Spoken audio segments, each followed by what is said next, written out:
écoutez le libre journal des enjeux et sécurité dirigé par Xavier Hofer, assisté de Frédéric et de Georges. Émission préenregistrée le 19 février 2023, diffusée sur Radio Courtoisie samedi 25 février de 18h à 19h30 et réalisée par Virginie. Exceptionnellement, vous ne pourrez pas intervenir au cours de cette émission, mais vos lettres seront les bienvenues.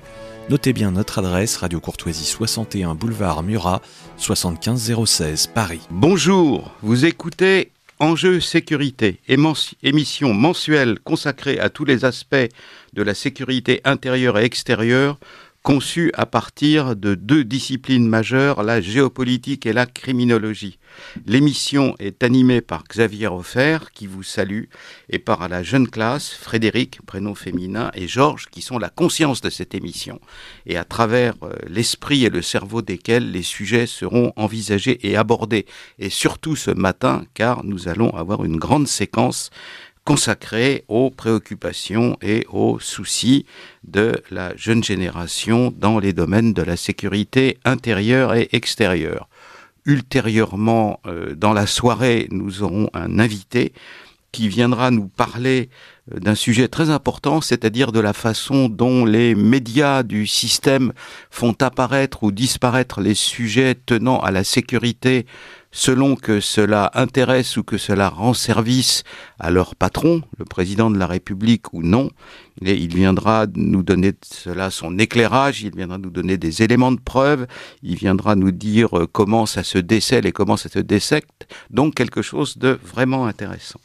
Alors, donc l'émission va commencer. Avant qu'elle ne débute, vous savez que nous avons commencé à envoyer aux auditeurs qui le souhaitent une lettre qui leur donne des compléments d'information, qui leur donne des chiffres, qui leur donne des données, qui leur donne des éclairages sur les sujets touchant à la sécurité intérieure et extérieure.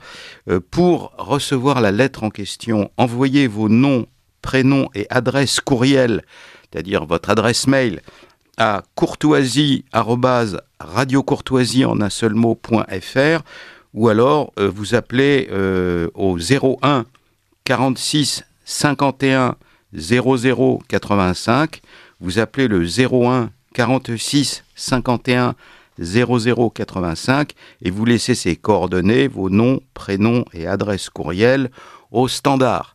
Quelques jours après, tout cela sera mis dans notre base documentaire et par la suite, vous recevrez de temps en temps, on vous assommera pas avec les faits et les données, mais vous recevrez une fois tous les 6 semaines, 2 mois, quelque chose comme ça, une lettre d'information qui complétera ce qui se dit dans cette émission. Donc, comment allons-nous aborder la matinée ? Dans un premier temps, nous allons vous donner un certain nombre de nouvelles sur les affaires de sécurité et ensuite, nous allons passer aux grandes questions de la jeune classe qui en a préparé d'intéressantes et auxquelles, en dialoguant ou alors en se servant d'éléments que j'ai rassemblés de mon côté, nous tenterons d'apporter des réponses.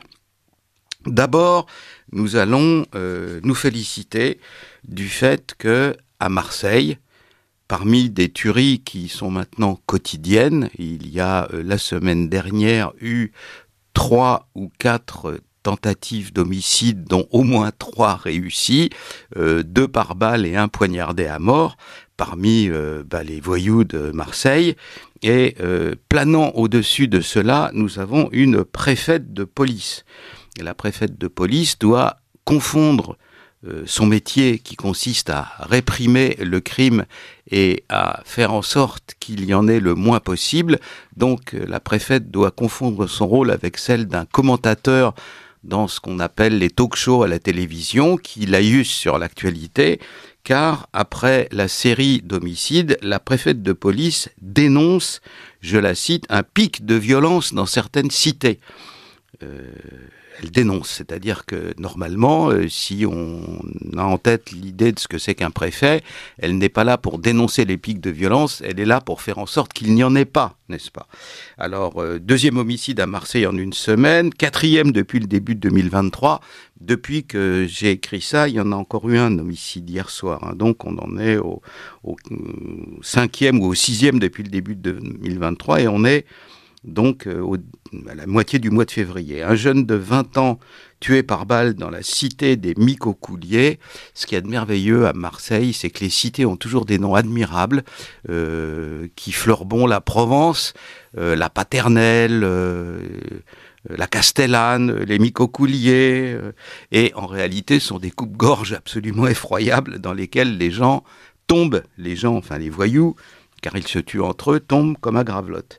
Un pic de violence dénoncé par la préfète de police Frédérique, mais c'est pas notre Frédérique à nous, c'est une autre, Camilleri. Alors, d'après elle, vous voyez à quel point il y a un côté Sherlock Holmes dans cette dame, parce que ces drames seraient liés les uns aux autres. Alors, qui lui dit, qui lui cru, les drames sont liés les uns aux autres. Et alors, après ça, Madame Camilleri nous fait une grande crise de moralisme. C'est quand on ne sait pas quoi dire, on fait de la morale. Les trafiquants de drogue n'ont aucun scrupule. Imaginez ça. Et ils ne voient que l'appât du gain, ce qui est quand même formidable. Ils font pas ça pour amour du sport ou quoi que ce soit. Non, ils ne voient que l'appât du gain. Et le plus terrible, j'espère que vous êtes prêts à entendre quelque chose d'horrible, ils n'ont aucun respect pour la vie humaine, dit-elle. Pour elle, donc notre petite préfète, les morts et les blessés récents résultent de la violence des dealers. Ils n'hésitent pas à employer des jeunes et des mineurs pour le trafic. Alors ça, merci Madame Taubira, vous vous souvenez, Calamity Christiane Taubira, qui avait complètement mis tout ce qui était en dessous de 18 ans à l'abri de toute sanction en disant qu'il s'agissait de malheureuses victimes de l'exclusion, du racisme et de toutes sortes d'horreurs comme ça.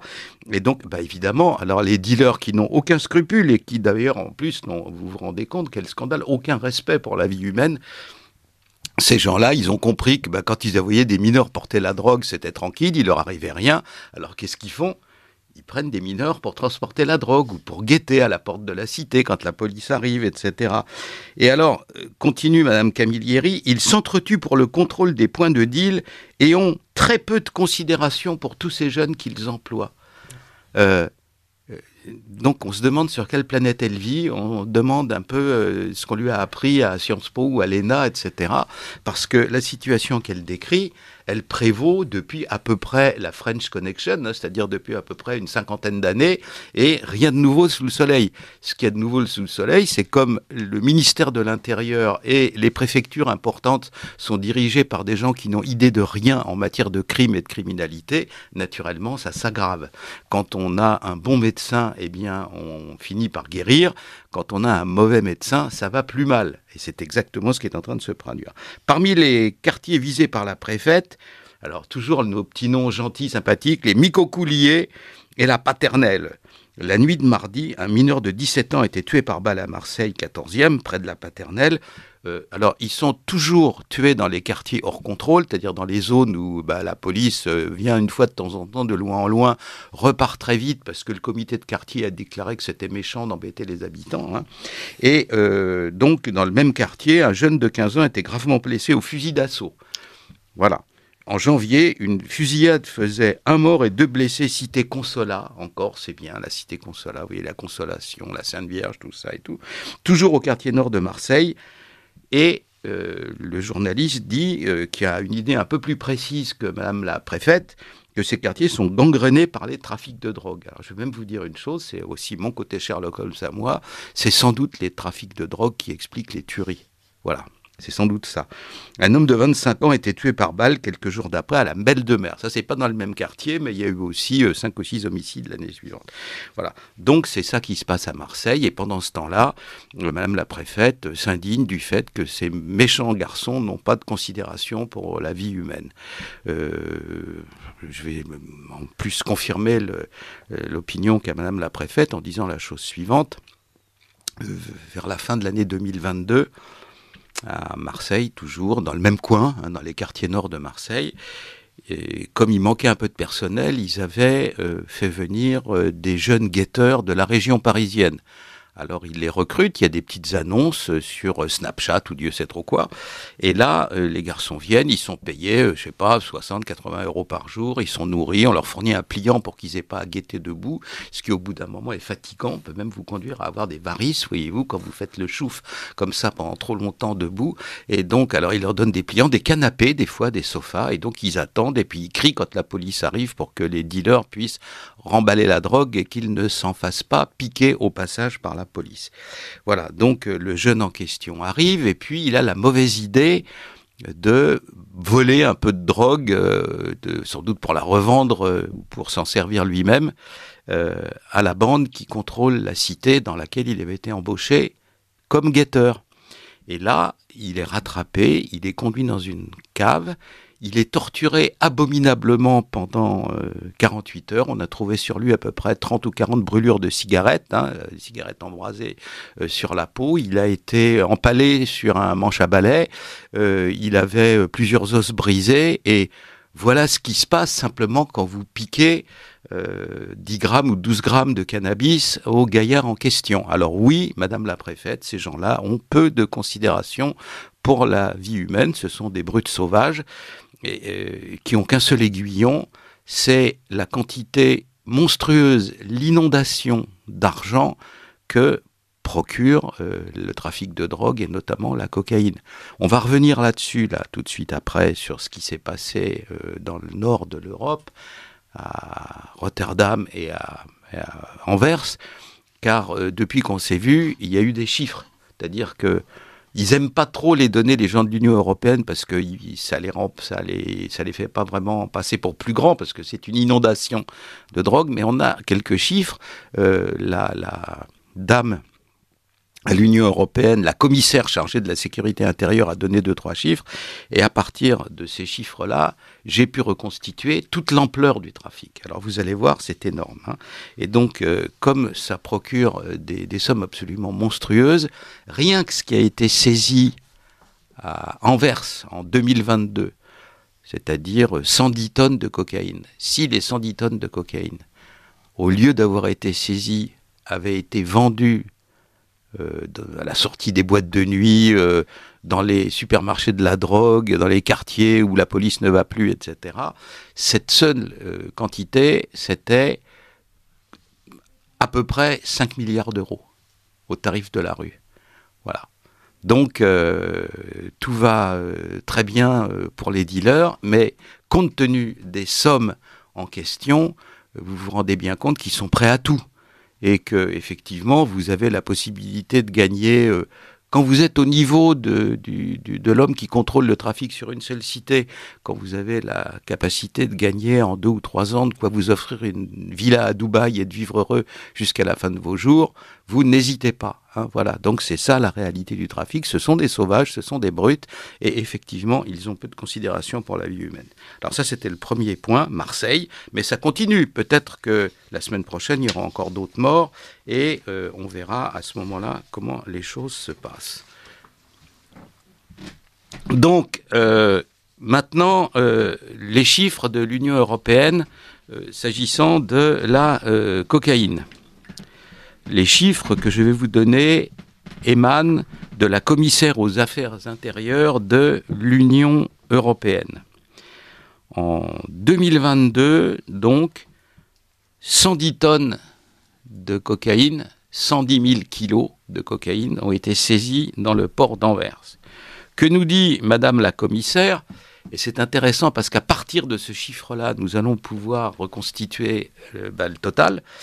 Madame la commissaire nous dit que les chiffres de ce qui a été saisi à Anvers, c'est-à-dire les 110 tonnes, représentent 40% de la quantité de stupéfiants, de cocaïne, saisie à l'entrée dans l'Union européenne. Donc ce qui a été saisi dans les ports et aux frontières extérieures. On peut saisir la drogue dans 2 endroits. On peut la saisir au port d'entrée, c'est-à-dire à Rotterdam, à La Haye, à Anvers. On peut la saisir au Havre. On peut la saisir à Algeciras, au sud de l'Espagne, où ça arrive de l'autre côté de la Méditerranée. Dans les ports du sud de l'Italie, notamment en Calabre, où ils sont plus ou moins sous contrôle de la mafia calabraise, de la 'ndrangheta. Et après ça, on peut les saisir dans la rue, dans un point de deal ou ailleurs. Donc là, c'est les saisies à l'entrée dans l'Union européenne et ça représente 40%. Donc, si Anvers, 110 tonnes représente 40%, les saisies totales pour toute l'Union européenne aux frontières extérieures, ça représente donc, une simple règle de 3, 275 tonnes. Nous avons fait un calcul généreux parce que de manière à ne pas être accusé d'affoler les gens, nous avons estimé que les douaniers aux frontières extérieures saisissaient 20% de ce qui entrait.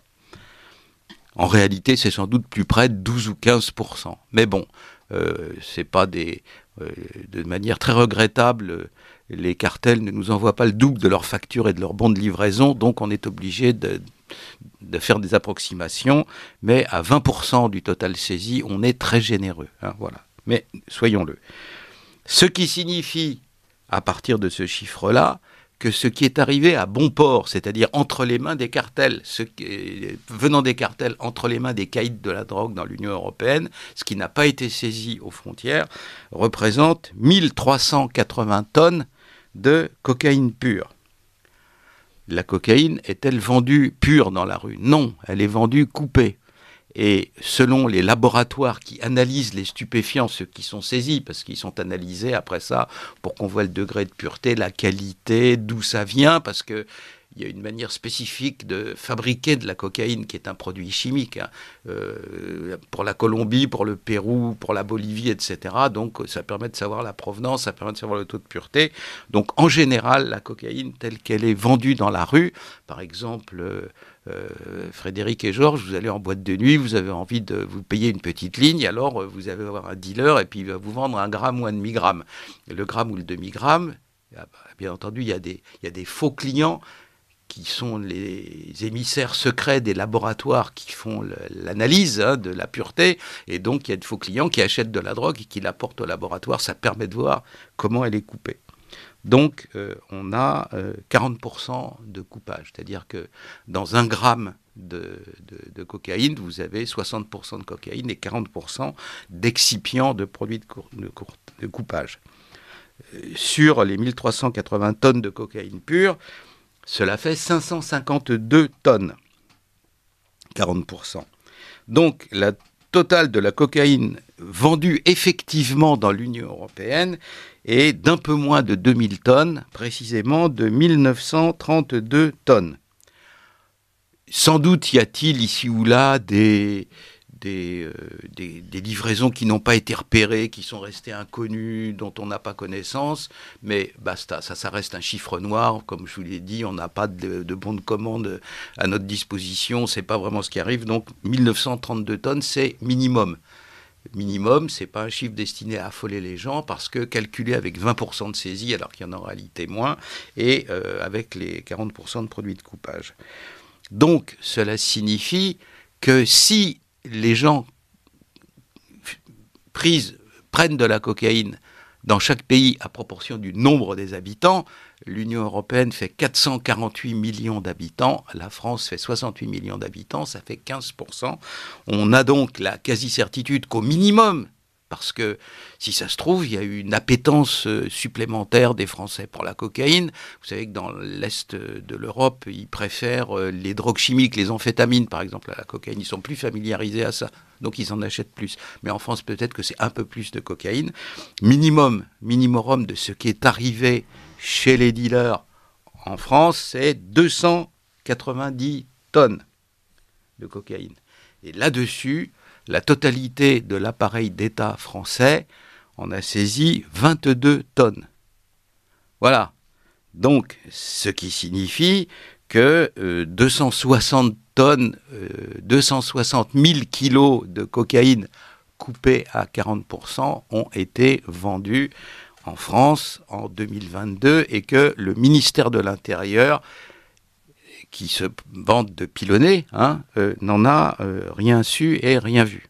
Alors ça, c'est la réalité du trafic dans l'Union européenne. Donc Marseille et ces tueries incessantes et les propos un peu étonnants de Madame la préfète qui trouve que ces gens-là sont bien brutaux quand même. Voilà. Et donc maintenant, le trafic de cocaïne. Et ensuite, nous allons voir ce qui se passe dans le vaste monde, mais notamment en France aussi, en matière de sécurité au quotidien. Nous allons regarder un petit peu ce que nous dit un tout petit journal local qui s'appelle le Plohermelais. C'est le journal de la ville de Plohermel en Bretagne qui parle des cambriolages dans le pays de Plohermel en 2022. Les cambriolages dans le pays de Plohermel en 2022 sont en hausse de 33,9%. C'est-à-dire que là où il y avait 100 cambriolages en 2021, il y en a eu pratiquement 134 en 2022. En zone gendarmerie, c'est-à-dire à la campagne. On va souvent parler au cours de cette émission du pillage des campagnes par différentes sortes de malfaiteurs. Et là, on en a la preuve dans le pays de Plohermel où ça représente pratiquement 33,9, allez, 34% de plus de cambriolage d'une année sur l'autre, de l'année 2021 à l'année 2022, plus 34%. Alors, je cite un expert de la ville de Plohermel, c'est lui qui installe les systèmes, vous savez, d'alarme. Donc, il sait de quoi il parle, cet homme en question. Je le cite, « Désormais, les vols, c'est toute l'année, dans toutes les maisons, tout se vole. Les patates, le carburant, les denrées alimentaires dans les congélateurs. Souvent, dit-il, le cambriolage s'accompagne de dégradation et de vandalisme.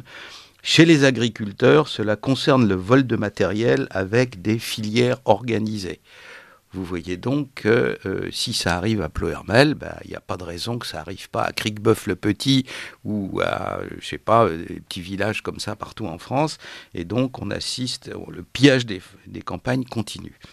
Alors, dans les Pyrénées-Orientales, maintenant, un petit village qui s'appelle Espira de Lagly. J'avoue avoir été obligé de chercher sur la carte, parce que la célébrité de cette charmante bourgade ne m'était pas directement connue, crie son ras-le-bol d'une poignée de mineurs terrorisant son village de 3489 habitants. Ah oui, Espira de Lagly, c'est dans la métropole de Perpignan.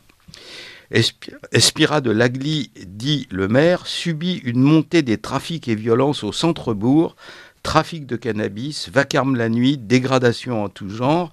Ces actes ont coûté à la petite ville, 3500 habitants, d'Espira de Lagly, près de 10 000 € à la collectivité en 2022. Multipliez ça par le nombre de villages et voyez ce que coûte la criminalité à la France. En décembre 2022, 5 plaintes ont été déposées contre ce groupe de jeunes, restés sans suite. C'est-à-dire qu'apparemment, le fait qu'il y ait du trafic de cannabis, du vacarme nocturne, tapage nocturne, dégradation en tout genre, la justice s'en tape. Mineurs, c'est des mineurs. Une fois encore, merci Christiane Taubira, ils savent ne pas risquer grand-chose et réitèrent après leur passage devant la justice.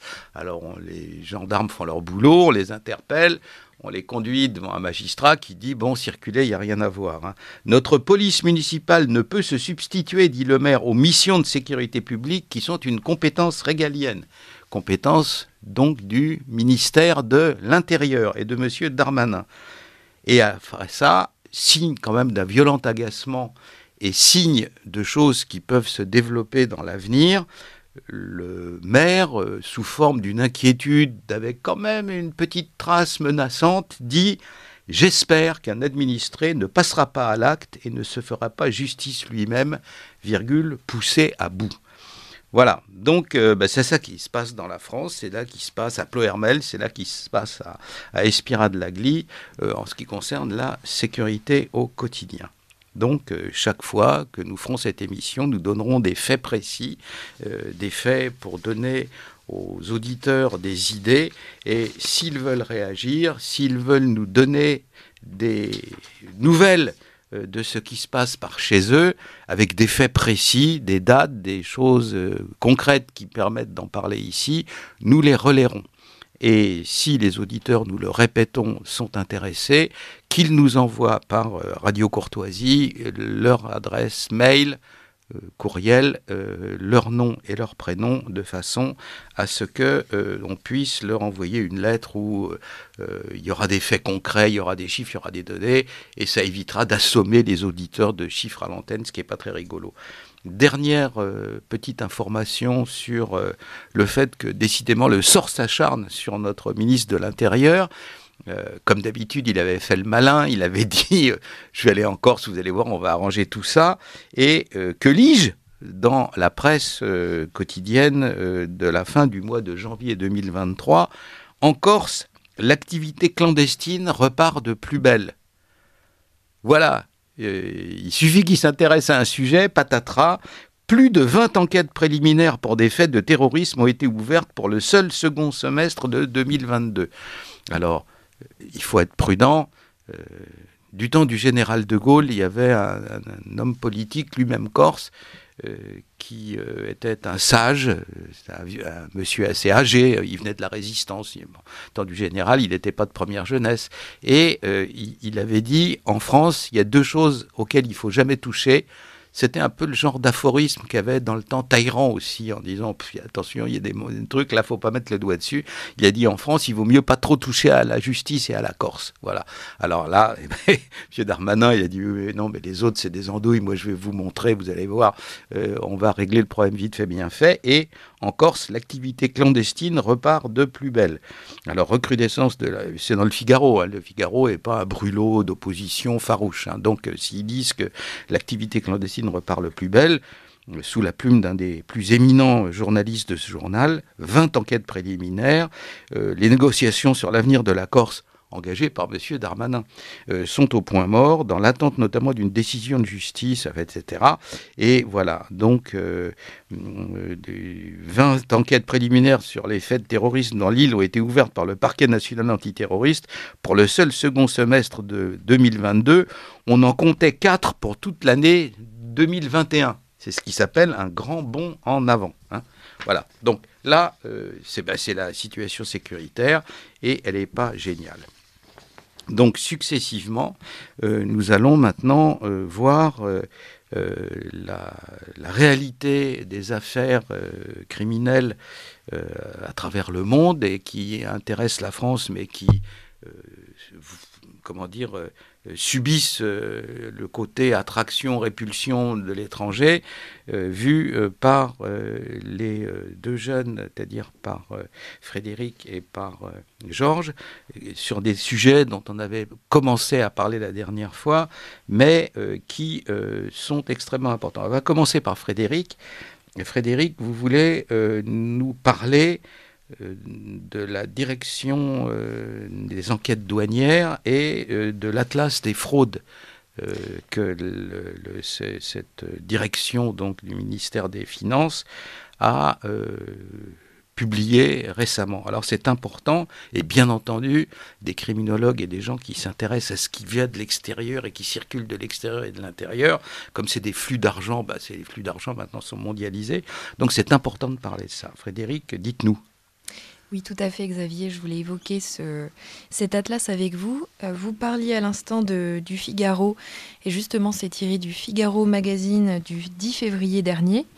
Donc, la DNRED, la Direction nationale du renseignement et des enquêtes douanières, a publié un atlas des fraudes. C'est la première fois. Et dans cet atlas, qui est cette première communication grand public d'un service qui reste très sensible, eh bien, on voit l'ampleur des menaces. Donc, ça peut être des stupéfiants, ça peut être le tabac, les contrefaçons, les biens culturels, etc. Moi, ce qui m'a questionnée, c'est ce souci de transparence. Et j'aurais souhaité vous entendre là-dessus. Est-ce que la transparence doit également s'inviter au sein des services sensibles? Est-ce que un service sensible doit finalement publier un atlas pareil et le rendre public pour faire part de toutes ces menaces auxquelles on fait face aujourd'hui? D'abord, je tiens à dire ça. Vous savez que j'ai une longue carrière d'enseignant derrière moi, notamment à l'Institut de criminologie. Et j'ai eu plusieurs jeunes gens et jeunes femmes qui ont fait leurs études à l'Institut de criminologie, qui après ça ont passé des concours et qui ont atterri à la DRNED, c'est-à-dire la direction, donc c'est le service d'enquête sur toutes les fraudes possibles et imaginables au ministère des Finances. Ce sont des équipes tout à fait exceptionnelles. C'est-à-dire que la connaissance qu'ils ont des phénomènes criminels et de la circulation de l'argent criminel est extraordinaire. Une fois, j'ai eu l'occasion de les interroger sur le mauvais sort que risquait une entreprise française qui était en passe de se faire racheter par une boîte néerlandaise. Et la boîte néerlandaise en question, plus on cherchait dans ses comptes et plus ça partait vers des îles exotiques dans les Caraïbes, etc. Et donc le patron français était très inquiet de cette situation-là, car notamment des centaines d'emplois étaient en jeu. Alors je leur ai dit, quand même, là, c'est des emplois, etc. Et ce qu'ils ont révélé à ce patron de l'intrication des comptes secrets, des comptes à numéros, c'était hallucinant de précision. Ce sont de très grands professionnels. Donc, j'approuve totalement et je pense qu'il est parfaitement bon que les choses soient publiées quand c'est possible, naturellement pas sur les enquêtes en cours, mais dès que c'est possible, de publier des éléments d'information sur ces trafics-là, parce que tout simplement, les gens les ignorent. Vous êtes un bon citoyen, vous habitez, Orléans, vous avez une profession qui vous prend à longueur de journée, une famille, une grand-maman qui va pas bien, et puis, comment, en plus, pouvez-vous... Voilà, alors, c'est très important que des professionnels donnent des éléments d'appréciation sur ce qu'on risque, sur ce qui nous menace. Et ça, ce travail-là, c'est ça. Hein, c'est le fait de dire attention, on ne vit pas dans le palais de Dame Tartine, regardez un petit peu, voilà les menaces. Et puis, les gens en France payent énormément d'impôts.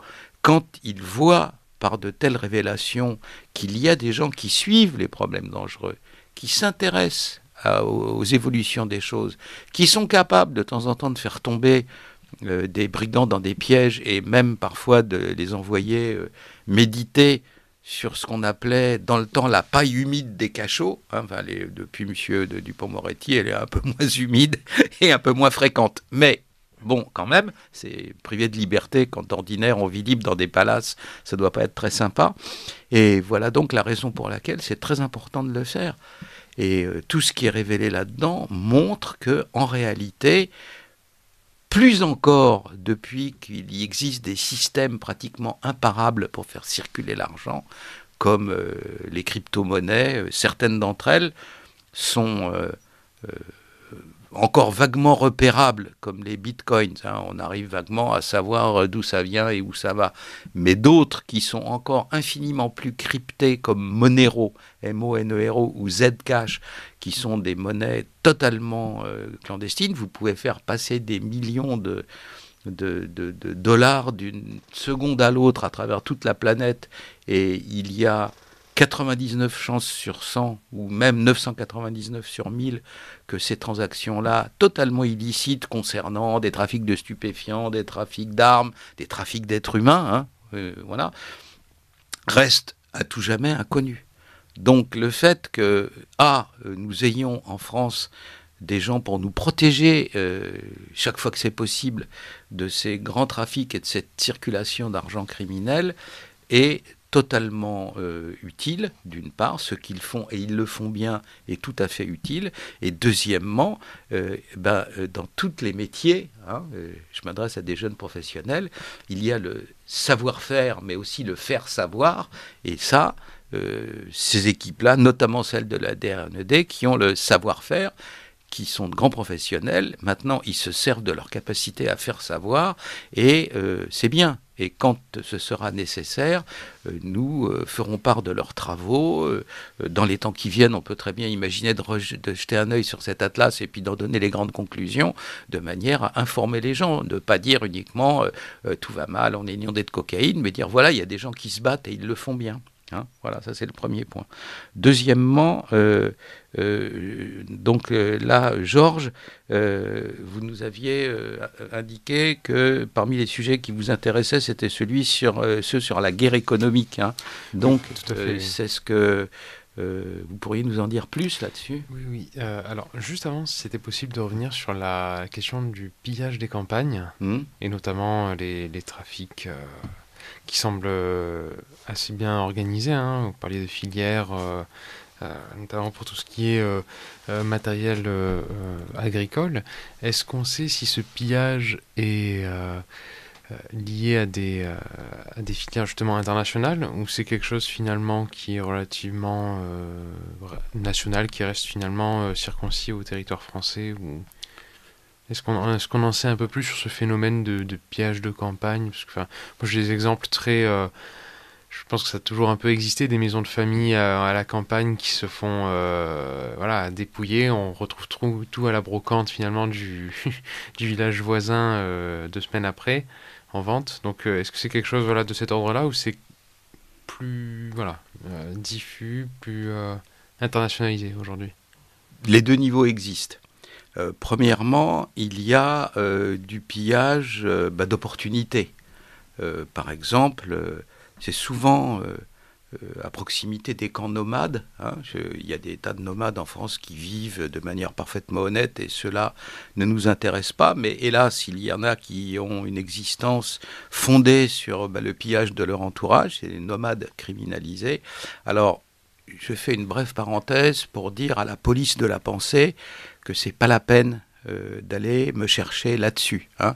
Il y a eu un procès, il y a quelques années, qui m'avait été fait par le MRAP, parce que nous avions fait une émission assez dans l'air, dont le titre était un peu peut-être taquin, puisque le titre de l'émission, c'était La route des Roms. Bon, effectivement, c'est pas forcément extrêmement finaux, mais c'était quand même pas... ce titre un peu taquin ne camouflait pas une envie éperdue de rouvrir les camps de la mort, pour dire les choses calmement et simplement.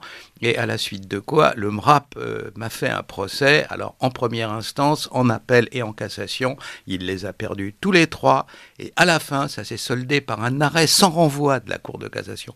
Un arrêt sans renvoi, je vais dire les choses familièrement, on vous claque la porte à la figure. On dit arrête, ça suffit, c'est terminé, point barre, la justice s'est prononcée et ça ira pas plus loin. Et l'arrêt de la Cour de cassation m'a donné parfaitement raison, parce que j'avais été très mesuré dans mes propos. Je n'avais pas dit les nomades en général, j'avais parlé uniquement des nomades criminalisés. J'avais dit, ce qui est vrai, que les premières victimes des nomades criminalisés, ce sont leurs congénères qui ne le sont pas criminalisés.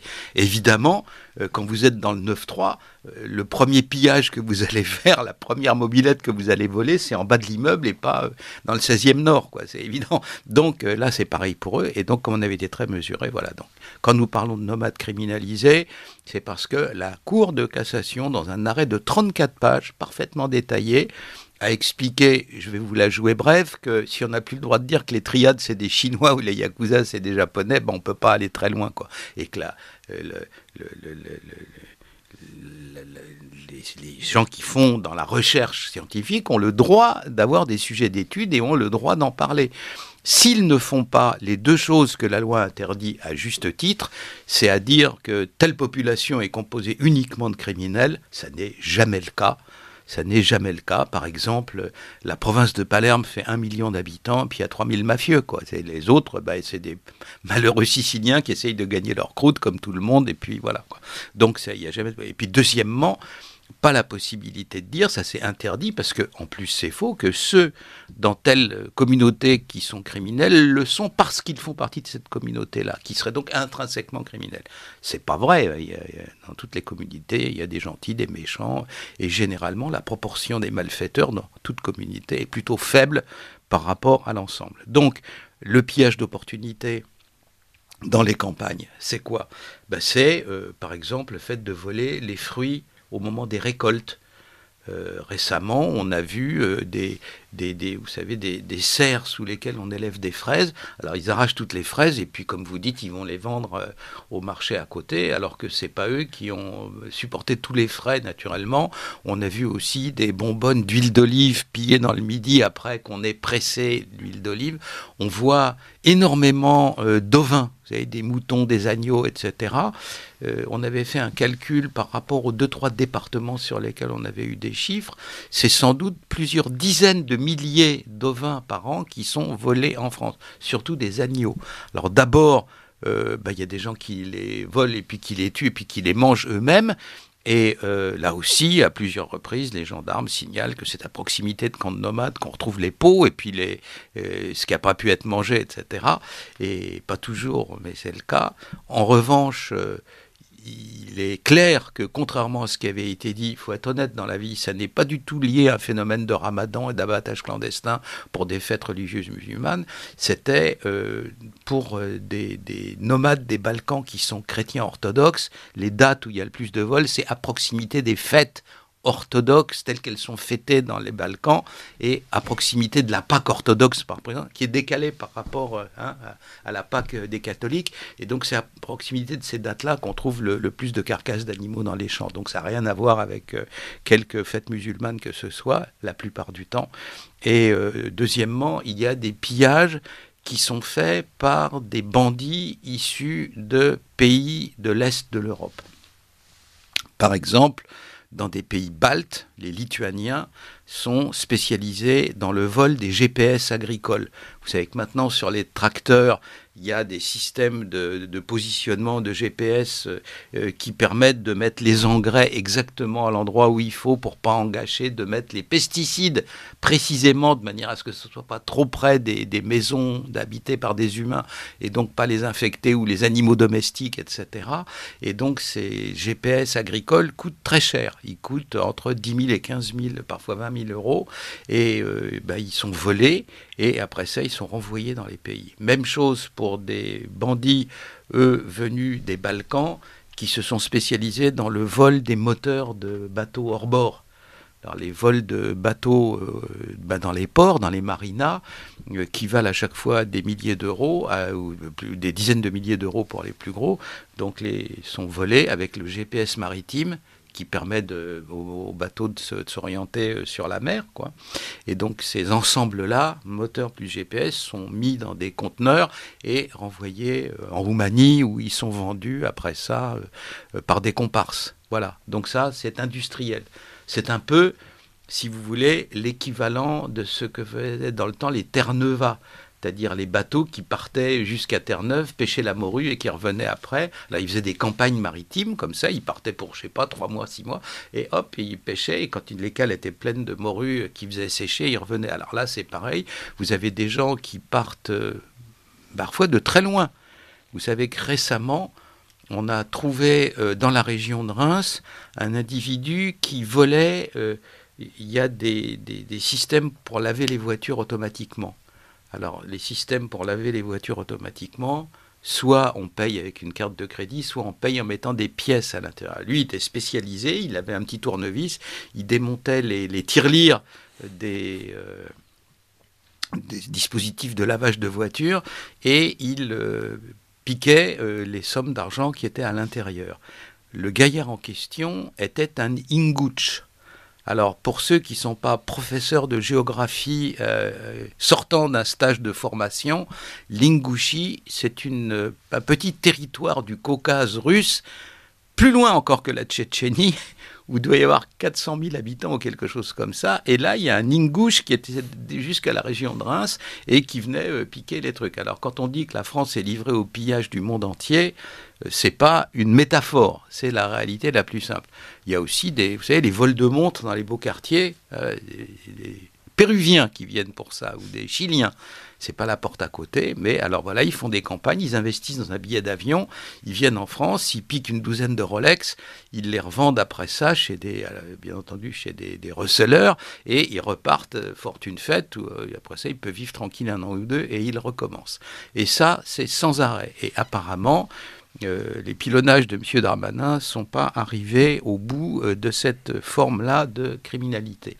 Donc c'est ce qui se passe. Il y a les deux niveaux, il y a énormément de pillage de métaux aussi. Parmi les choses qui handicapent le plus les Français, c'est le vol de câbles de cuivre. Il se trouve que le cuivre en tant que métal, le prix a pratiquement doublé depuis quelques années et ce qui se vendait, par exemple, 5 000 € se vend maintenant 10 000.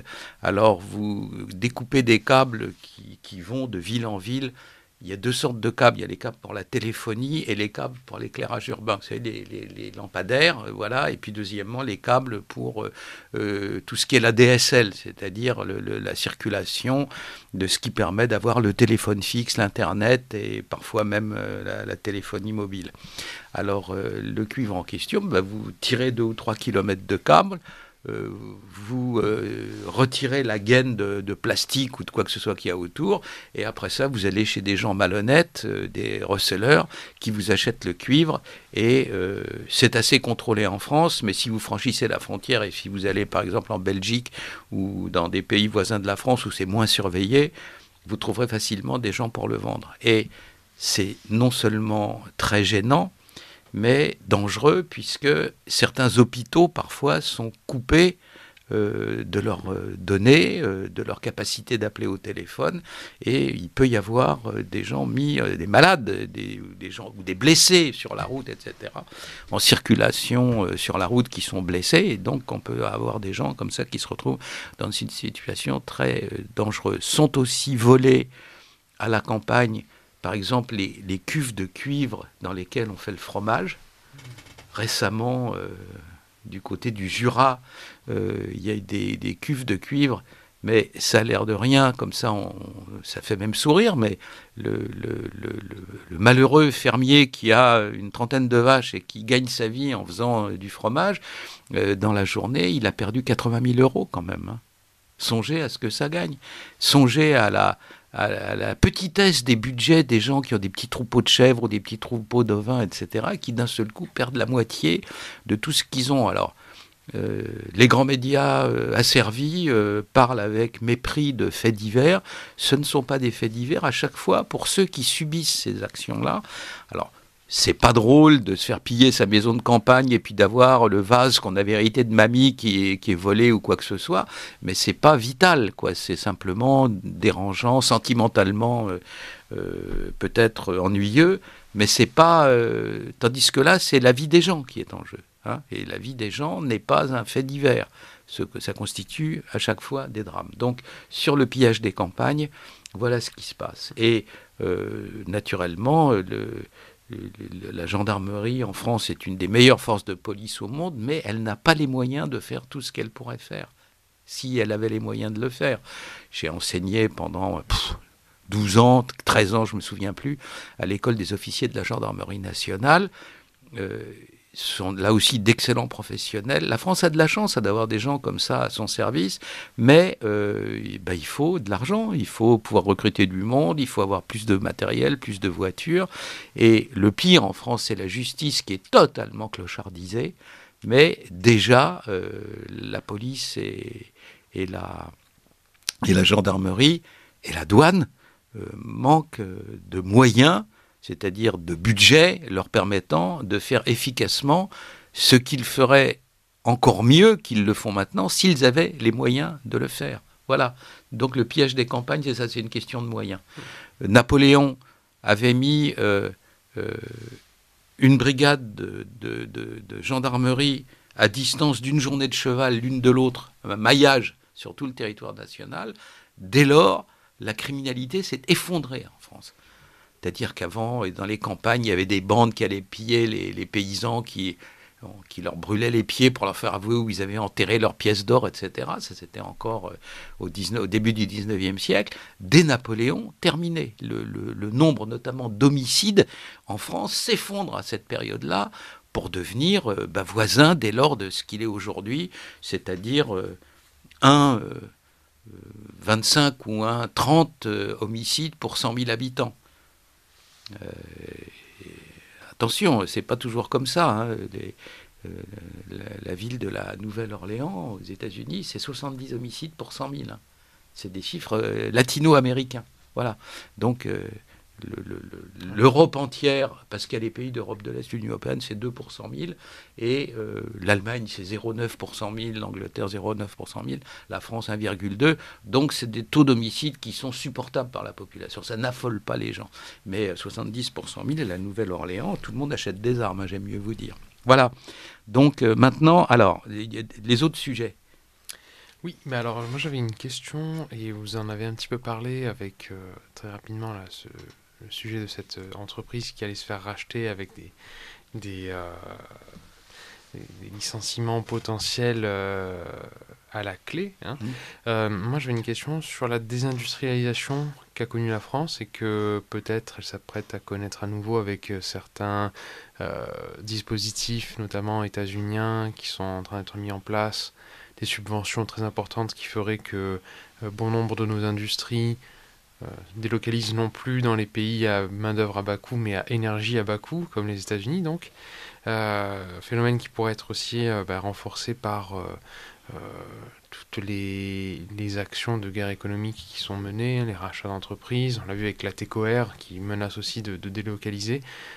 Est-ce que ça, selon vous, tout le chômage qui peut en ressortir peut être vecteur d'un surcroît d'insécurité, peut encore renforcer la criminalité. D'un point de vue du criminologue, finalement, la situation vraiment industrielle d'un pays, comment on l'aborde ?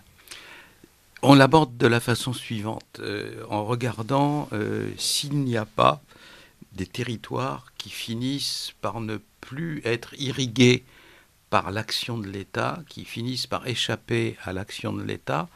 Et je vais vous parler du point le plus important en la matière, qui est celui de la diagonale du vide. C'est très important, la diagonale du vide. Une partie de la France qui est en train de disparaître de la carte, pratiquement. Alors, pourquoi ? Parce que quand l'État disparaît de quelque part, il arrive quelque chose on le sait tous, hein, c'est partie des proverbes qu'on apprend quand on est petit, la nature a horreur du vide. La nature a horreur du vide, ce qui fait que quand l'État disparaît, autre chose s'y installe ou s'y instaure même, et il prend le contact. Donc, je vais vous raconter tout ça, mais d'abord, il y a un passage avec une publicité ou des annonces, et je laisse faire la personne chargée de cela. Vous appréciez cette émission ? Alors aidez Radio Courtoisie à en produire d'autres. Rendez-vous sur soutenir.radiocourtoisie.fr. Merci d'avance. Donc, à partir du moment où vous avez des territoires où la vie meurt, la vie sociale, la vie économique meurt, il se produit des choses. Et on le voit à l'heure actuelle. Qu'est-ce qui se passe dans la diagonale du vide ? C'est-à-dire que quand vous regardez la carte de la France, il y a deux axes perpendiculaires. Hein. Il y en a un qui va de l'île Roubaix-Tourcoing jusqu'à Marseille. Ça, c'est la diagonale où il y a toute l'activité de la France. C'est là où il y a toutes les métropoles, c'est-à-dire l'île Roubaix-Tourcoing, c'est-à-dire la grande île de France, c'est-à-dire la grande région lyonnaise et puis la grande région marseillaise. Vous voyez, cette diagonale-là, il y a tout ce qu'il faut. Et puis il y a l'autre qui part, en gros, de la frontière belgo-luxembourgeoise, et puis les Ardennes, et puis en dessous le Massif central, et puis le sud-ouest, jusqu'à la frontière espagnole vers le Pays basque. Et là, dans cette frontière-là, il y a de moins en moins de choses. Il y a moins en moins, il y a des petites villes. Les villes en question sont mal desservies. Année après année, les services publics en partent. La Banque de France en part, l'EDF en part, les services publics, la SNCF, des fois en part. Il n'y a plus que quelques autocars qui les desservent. Et cette France-là, qui vit de plus en plus dans une espèce de tiers-monde interne, hein, bien malgré elle, parce qu'elle est peuplée pour la plupart de Français d'origine dans cette région-là. Il y a beaucoup d'enfants, c'est-à-dire qu'on nous parle sans arrêt de la jeunesse immigrée qui est une chance pour la France. Cette jeunesse-là, dans laquelle il y a des éléments parfaitement estimables et intégrés, et d'autres qui le sont moins, hein, représente 15% de la jeunesse, et le reste, en grande partie, vit dans la diagonale du vide. Il y a encore des familles avec plusieurs enfants. Il n'y a pas tout le luxe d'équipements sociaux qu'on a dans les cités hors contrôle. Récemment, j'avais à connaître d'une de ces cités dans lesquelles les pires exactions sont provoquées par les jeunes voyous, dans lesquels on met le feu aux édifices publics, dans lesquels on tire des mortiers d'artifice là sur la police, dans lesquels il y a émeute après émeute, dans la région lyonnaise. Et le maire disait, mais vous vous rendez compte de tout ce qu'on fait pour eux? Ils ont une piscine, ils ont des bureaux d'aide sociale, ils ont énormément d'activités, des bibliothèques, il y a des clubs sportifs, il y a des choses pour les gens âgés, il y a des comités pour l'éducation des enfants, etc. Dans la diagonale du vide, vous n'avez rien de tout ça.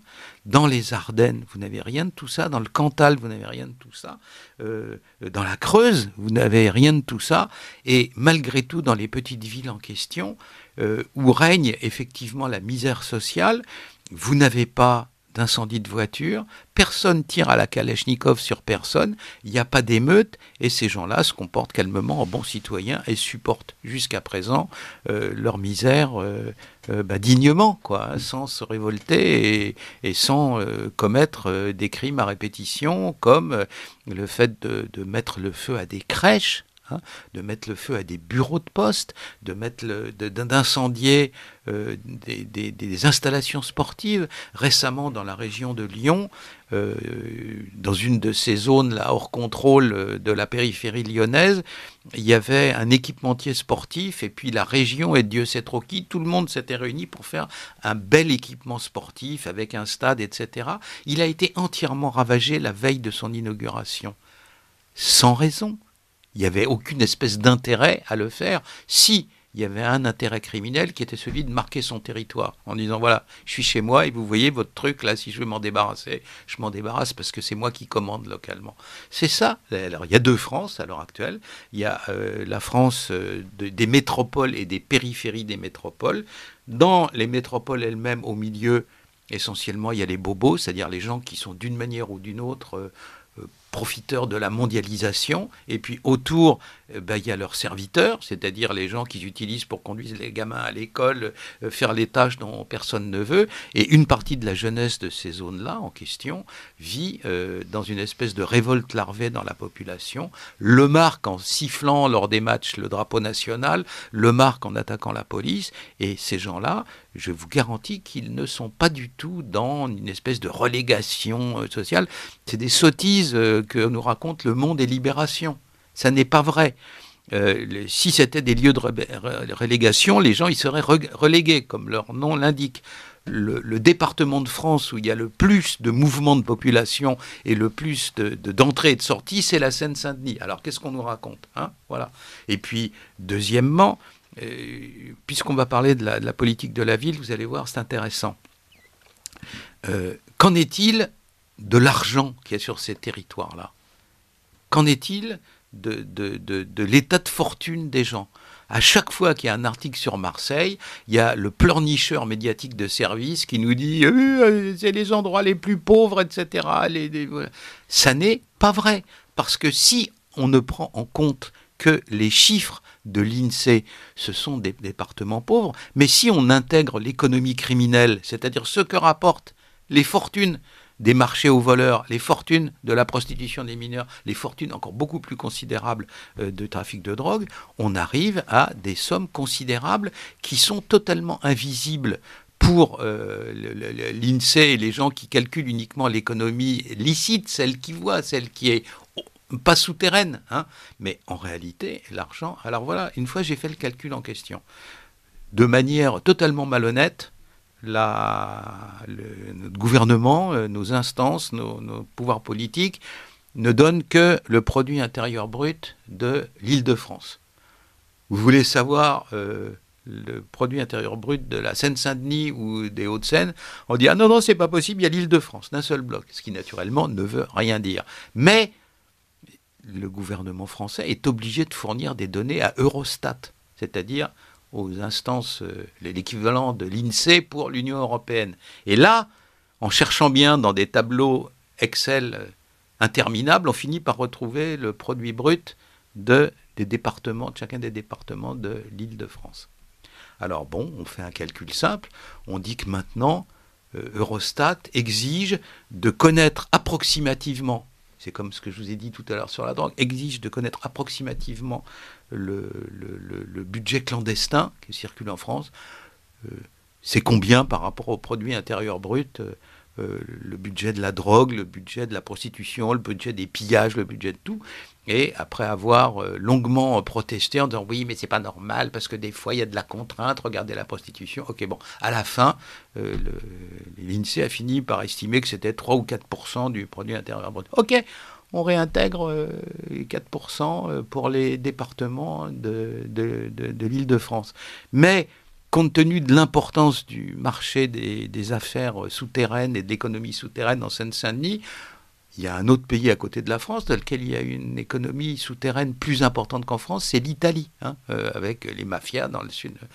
Très bien, on fait ça pour la Seine-Saint-Denis et on s'aperçoit que la Seine-Saint-Denis, c'est le deuxième département le plus riche de l'Île-de-France quand on y inclut l'économie souterraine. Vous vous rendez compte ? Et le plus riche, c'est les Hauts-de-Seine, mais les Hauts-de-Seine sont d'une situation exceptionnelle, à savoir qu'il y a la Défense. La Défense, il y a des sièges sociaux d'énormément de sociétés qui payent leurs impôts sur place. Donc, ça onfle le produit brut local. Je n'ai pas les moyens scientifiques. Il faudrait que je trouve quelqu'un pour faire ce travail-là, s'il est possible, pour retirer la Défense du budget du produit intérieur brut des Hauts-de-Seine. On s'apercevrait sans doute que le budget réel, le produit intérieur brut réel des Hauts-de-Seine et de la Seine-Saint-Denis sont très voisins. Voilà, parce qu'il y a l'économie souterraine. L'économie souterraine, elle existe. Une des seules fois où en Seine-Saint-Denis, on a fait une grosse opération anti-drogue, mais sévère. Il y a eu des dizaines d'individus. Je me souviens, j'avais été au procès, c'était des gens qui venaient de Yougoslavie, qui contrôlaient ces trafics de drogue-là. Ils ont pris 10 ans de tôle, ils n'avaient plus du tout envie de rire. Alors là, au début, dans la boxe, ils faisaient les malins et tout. Pour une fois, ça avait été sévère. Les policiers avaient bien instruit les magistrats en disant « c'est des gens dangereux, attention ». Donc la sentence avait été lourde. Eh bien, dans les 2 mois qui suivaient, dans la zone de la Seine-Saint-Denis où ils étaient implantés, les gens dans les HLM n'avaient plus les moyens de payer leur loyer. Les paiements des loyers se sont effondrés. Vous voyez à quel point ça irriguait l'argent criminel, la population. Vous arrêtez les dealers de drogue, les gens ne peuvent plus payer leur loyer. Dans le secteur précisément, par une amusante coïncidence, juste dans le secteur dont ils provenaient, dans la ville dont ils venaient, etc., les gens des officiers HLM disaient « Tiens, c'est curieux, plus personne vient nous porter l'argent », parce que bien entendu, c'est apporté en liquide, l'argent en question. Plus personne vient nous payer son loyer, j'ai des problèmes, etc., tout dans le même coin. Vous voyez ? Donc c'est comme ça que la criminalité, bien entendu, l'infiltration de l'argent illicite dans l'économie légale, qui est toujours très malsain. Je vais vous le prouver. Il y a 2 pays qui ont eu de graves problèmes à un moment donné financiers et qui ont fini par se retrouver dans une situation financière catastrophique et pratiquement en faillite. Ces 2 pays, c'est le Mexique et c'est la Thaïlande. Pourquoi ? Regardez la carte, ce sont les pays qui sont au débouché du pipeline de la cocaïne pour le Mexique et de la pipeline de l'héroïne, du triangle d'or, pour la Thaïlande. Alors, à partir du moment où l'argent illicite envahit les pays en question, à partir du moment où les banques, en réalité, vivent avec de l'argent criminel sous-jacent et non plus à faire de l'économie normale avec des réflexes normaux de « faut que je gagne ma vie, il faut que j'économise, il faut être attentif à ceci », hop, tout rentre, ça arrive par flot immense hein, eh bien, à partir de ce moment-là, vous ne pouvez plus faire aucun calcul économique. Hein. C'est simplement impossible. Voilà. Donc,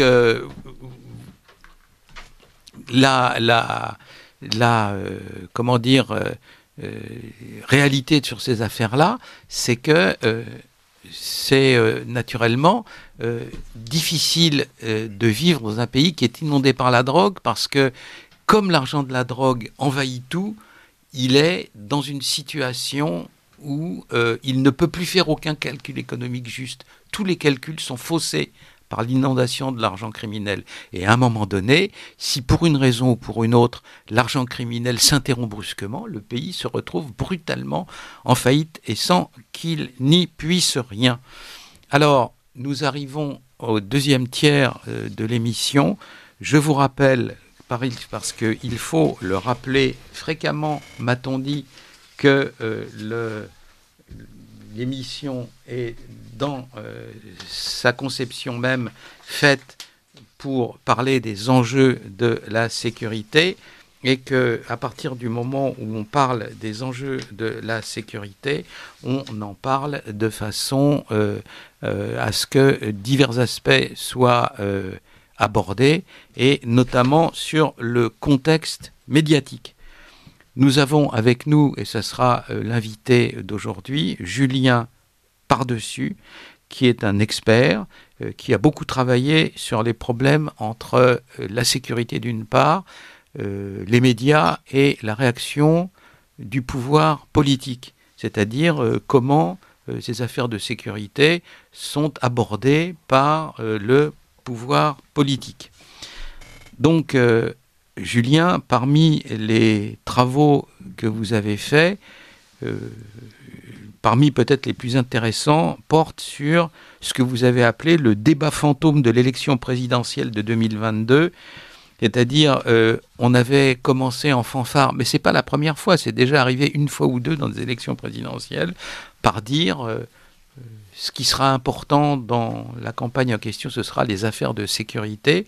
Et brutalement, eh bien, il y a eu comme une espèce d'éclipse, il y a eu un effilochement, et on n'en a plus parlé. Alors, pourquoi?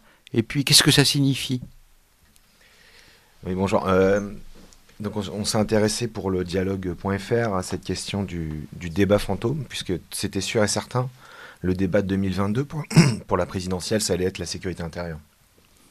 C'était le talon d'Achille d'Emmanuel Macron, tout le monde l'attendait au tournant. Les Français lui accordaient peu de confiance en la matière, puisque seulement un an après le début de son premier mandat, ils étaient plus que 41% en 2018 à estimer qu'Emmanuel Macron les protégeait bien d'un point de vue sécurité intérieure.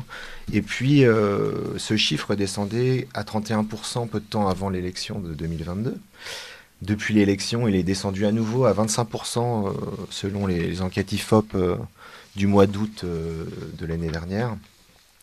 Donc, c'était, voilà, ça expliquait en grande partie la montée des droites, d'Éric Zemmour à Valérie Pécresse, qui dans les sondages à un moment caracolait dans des chiffres qui n'avaient plus grand rapport avec le réel finalement.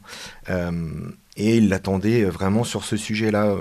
Par exemple, le syndicat de police nationale, Alliance, rencontre les candidats en amont de chaque élection. Il les passe au grill.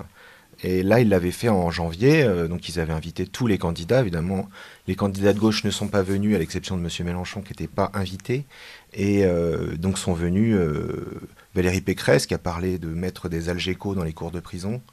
Il y a eu Éric Zemmour, qui a parlé principalement de la question de la légitime défense, puisqu'il avait en face de lui un parterre d'adhérents de syndicats policiers, en réalité. Donc, il a essayé de jouer sur cette fibre-là. Il n'était pas très convaincant. Emmanuel Macron a envoyé Gérald Darmanin pour défendre sa candidature, puisqu'il n'était pas encore tout à fait officiellement annoncé comme candidat, d'ailleurs. Et Gérald Darmanin, il joue à la maison. Donc, comme il est très habile et qu'il a des bons rapports avec certains syndicalistes policiers, il n'a pas eu de mal à défendre sa propre partie. Marine Le Pen, visiblement, était bien en ligne sur son sujet, puisqu'elle est quand même, elle travaille beaucoup sur le sujet de la sécurité intérieure. Elle avait créé un livre blanc à ce sujet qui avait donc bien assis son projet. Et ce qui s'est passé, bien sûr, c'est qu'un mois plus tard est arrivé le branle-bas de combat autour de la guerre en Ukraine, et tout à coup, tout s'est écroulé, tout cet élan sur la sécurité intérieure n'avait plus tout à fait de sens, mais le débat fantôme de la sécurité intérieure n'a pas été soldé. Or, c'est quand même bien le talon d'Achille d'Emmanuel Macron, et au-delà de la question politique, c'est aussi le talon d'Achille de la France dorénavant, puisque les Français n'ont pas eu réellement de réponse sur leur questionnement vis-à-vis de ces questions de sécurité du quotidien en réalité. Alors, juste avant de vous poser la deuxième question, ce petit point pour dire que vous écoutez Enjeux Sécurité, émission mensuelle consacrée à tous les aspects de la sécurité intérieure et extérieure, conçue à partir de 2 disciplines majeures, la géopolitique et la criminologie, une émission animée par Xavier Hofer qui reçoit et qui questionne pour l'instant M. Julien Pardessus, qui est un expert des relations entre les affaires de sécurité d'une part, l'activité politique du gouvernement et des médias de l'autre, et nos 2 experts de la jeune classe, Frédéric, prénom féminin, et Georges, avec lesquels nous avons jusqu'à présent, aujourd'hui, parlé de l'Atlas des fraudes de la direction des enquêtes douanières, et Georges, avec lequel nous avons parlé de ce que pouvait générer comme forme d'insécurité la désindustrialisation, le fait que la France perde une partie de ses atouts en matière d'industrie et dans différents domaines, défense ou autres. Donc, Julien, nous vous avons interrogé sur la disparition, le fait que l'on fasse disparaître les phénomènes de sécurité de la campagne présidentielle de 2022. J'aimerais vous interroger à partir d'une boutade. Courteline disait dans une de ses pièces: pourquoi irais-je payer un parapluie 6 francs alors qu'un boc de bière coûte 25 centimes ? C'est-à-dire, c'est une question volontiers absurde sur le fait que ça n'a rien à voir l'un avec l'autre et qu'on ne peut pas s'indigner en comparant l'un avec l'autre. Qu'est-ce qu'a à voir la sécurité intérieure et la guerre en Ukraine ? Il semble que dans l'affaire en question, la mise en avant de la guerre en Ukraine et l'occultation des affaires de sécurité intérieure, c'est un prétexte, non ? Alors bien sûr, la grande chance pour Emmanuel Macron, c'est que toute affaire cessante, il pouvait se faire le chef de guerre peut-être directement de l'Union européenne, pratiquement, non pas seulement de la France, et puis ça lui donnait une belle assise médiatique pour éteindre tous les sujets qui le gênaient, notamment sur sa droite. Évidemment, les sujets qui interrogent au premier chef les Français. Est-ce que je vais retrouver ma voiture le soir dans le même état que je l'ai laissé la veille en bas de mon immeuble ?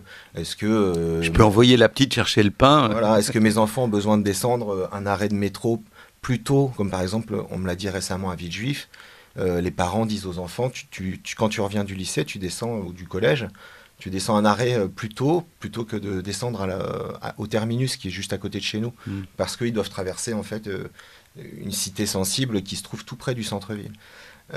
Ces questions-là, pouf, elles ont disparu en réalité du jour au lendemain, à partir du moment où Emmanuel Macron, qui a probablement eu raison de saisir cette petite aubaine politique, cette opportunité, s'est fait jour. Pourtant, il y avait des signaux d'alerte sur la question de la sécurité intérieure. Dès 2017, Emmanuel Macron donne Beauvau. Il récompense ses ministres avec Beauvau. C'est-à-dire que, par exemple, Gérard Collomb arrive sur Beauvau, on lui donne le ministère de l'Intérieur. Comme trophée, quoi. C'est difficile de ne pas y voir un remerciement, ce siège de Georges Clemenceau pour m'avoir donné Lyon. Merci, monsieur Collomb. Il va y rester, on connaît la chanson, après l'affaire Benalla, il part à la rentrée 2018, donc au mois d'octobre, il annonce sa démission, un peu fracassante. Il fait un dernier discours que tout le monde a remarqué sur la question de savoir si on pourra continuer à se regarder les yeux dans les yeux à l'avenir.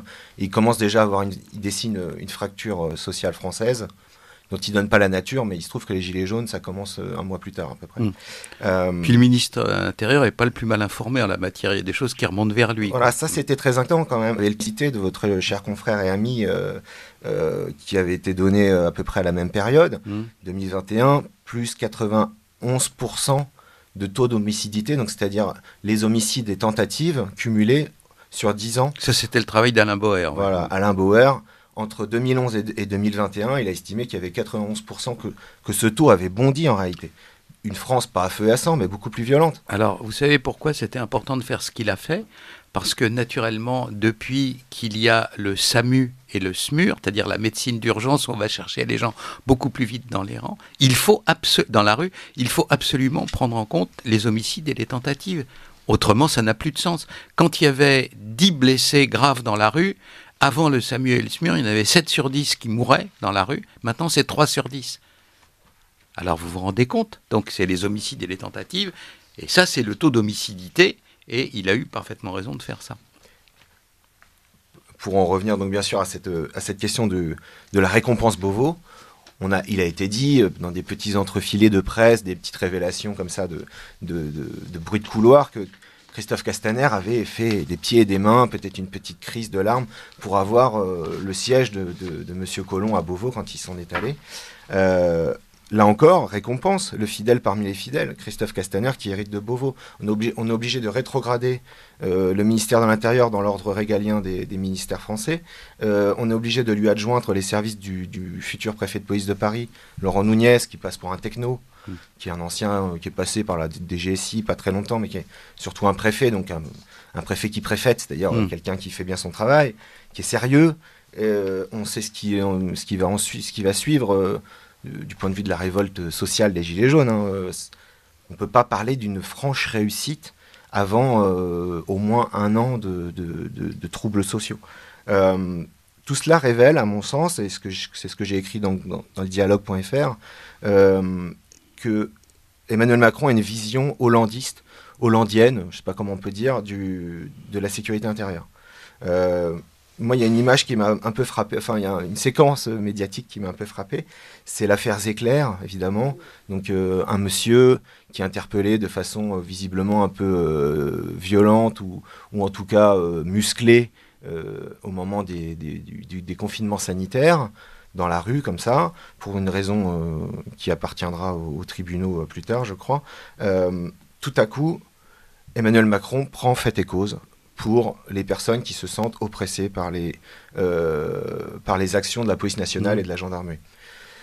C'est un choix. C'est pas forcément celui de Christophe Castaner qui lui-même auparavant ne voulait pas reconnaître que le terme de violence policière était fondé, ce en quoi on peut lui savoir gré au moins. Ça m'a fait penser au moment où François Hollande vient au chevet du jeune Théo Luaka, qui a été c'est pas une famille d'enfants de Marie, la famille Luaka, non, je crois. Pardon ? C'est pas une famille d'enfants de Marie, la famille Luaka, non ? C'est-à-dire les frères, ils ont pas pillé un peu la politique de la ville, là. La famille est connue pour avoir des relations associatives sur sa commune. Oui, ça sera aussi l'objet d'un procès qui est audiencé au mois d'octobre, par ailleurs.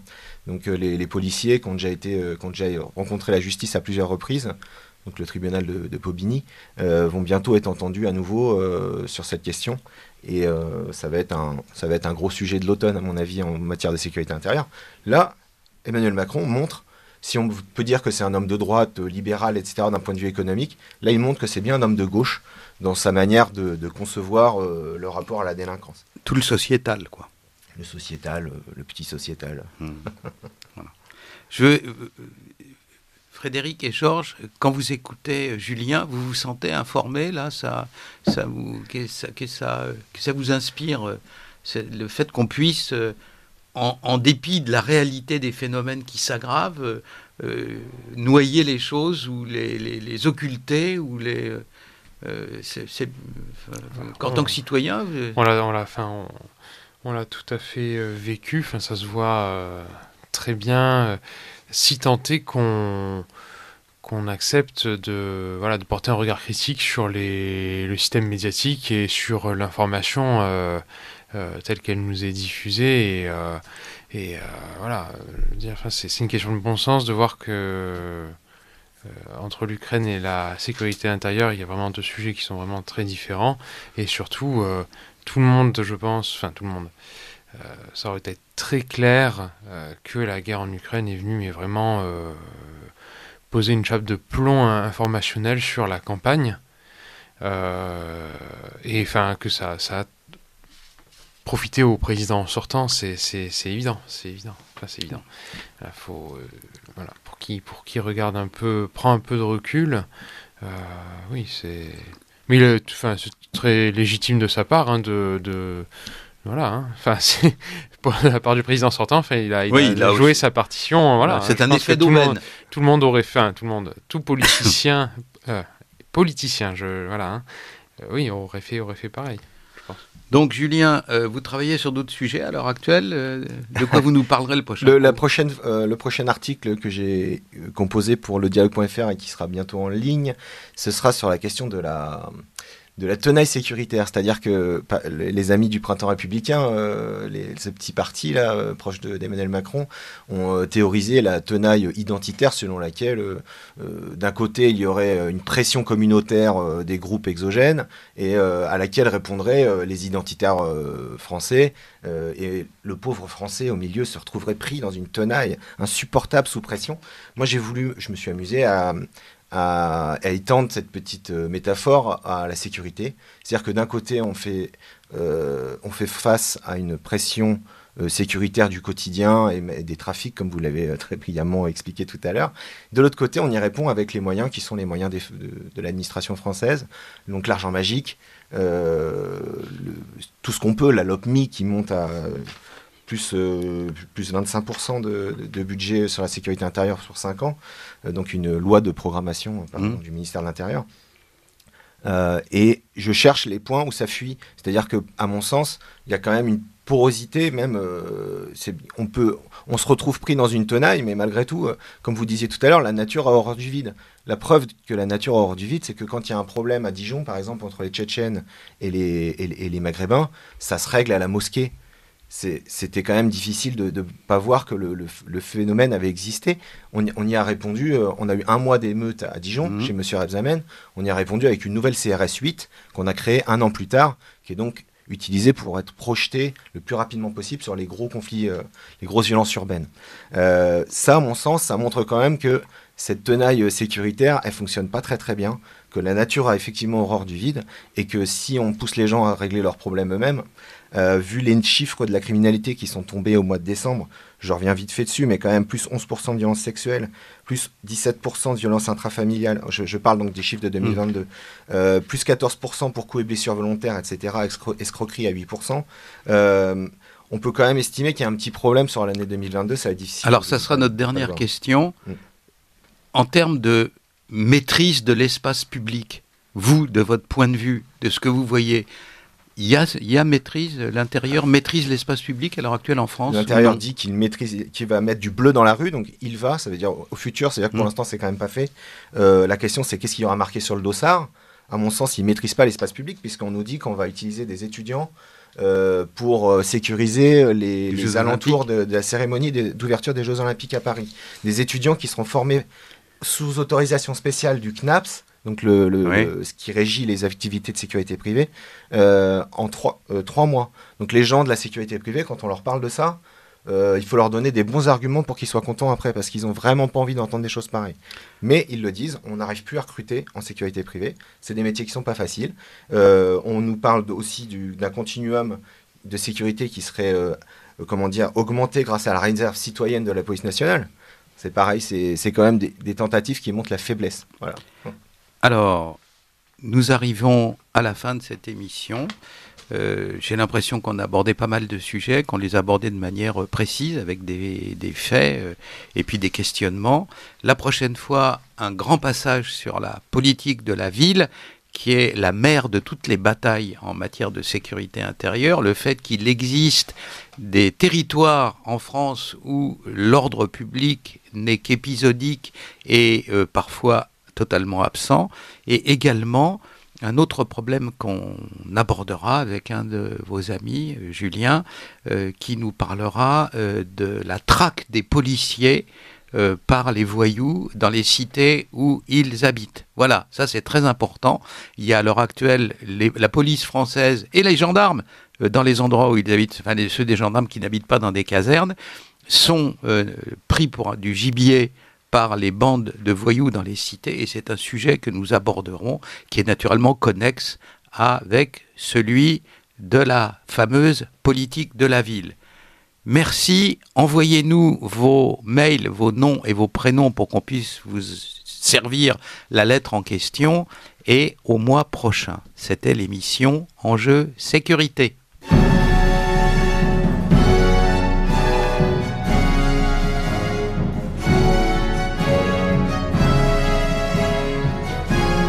Vous venez d'entendre le libre journal des enjeux et sécurité dirigé par Xavier Hofer, assisté de Frédéric et de Georges, émission préenregistrée le 19 février 2023, diffusée sur Radio Courtoisie samedi 25 février de 18h à 21h et réalisée par Virginie. N'oubliez pas que Radio Courtoisie est une radio culturelle associative. Afin de sauvegarder une indépendance absolue, Radio Courtoisie refuse toute ressource publicitaire. Radio Courtoisie ne vit que grâce à ses auditeurs. Aidez-nous à demeurer libres. Rendez-vous sur soutenir.radiocourtoisie.fr et accédez à l'ensemble de nos archives à partir de 5 € par an. Si vous le désirez, nous pouvons vous faire parvenir un enregistrement de ce libre journal. Commandez le CD-ROM pour le prix franc de port de 9 € ou 6 € seulement si vous êtes adhérent de notre association. Je vous rappelle notre adresse, Radio Courtoisie 61 boulevard Murat, 75 016 Paris.